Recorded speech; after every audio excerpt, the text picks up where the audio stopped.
Items with ಅಂದ್ರೆ same pictures ಇರೋದು ಮತ್ತೆ ಪಾಯಿಂಟ್ ಆ ಪಿಕ್ಚರ್ಸ್ ಎಷ್ಟು ಸೇಮ್ ಥಿಂಗ್ ಮತ್ತೆ ಬಟ್ ಅಗೇನ್ ನೋಡ್ತಾ ಇದ್ದೀರಾ ಕೆಲವು ಸಿಂಪಲ್ ಇದೆ ಕೆಲವು ಕಾಂಪ್ಲೆಕ್ಸ್ ಇದೆ.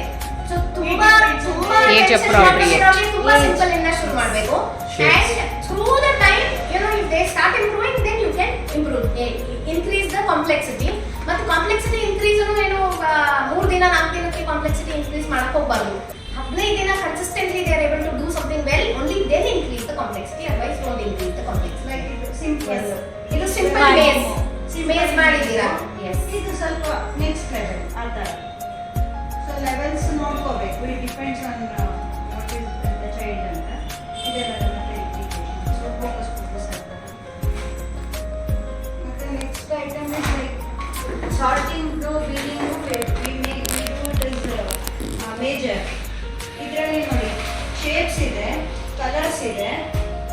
So different colours, different type ಇದೆಲ್ಲನೂ ಇದೆಲ್ಲ ನೋಡಿರ್ತೀರಾ ನೀವು, ಮಾಡಿಸಿರ್ತೀರಾ ಮಕ್ಕಳಿಗೆ, ಮಾಡಿಸಿರ್ತೀರಾ.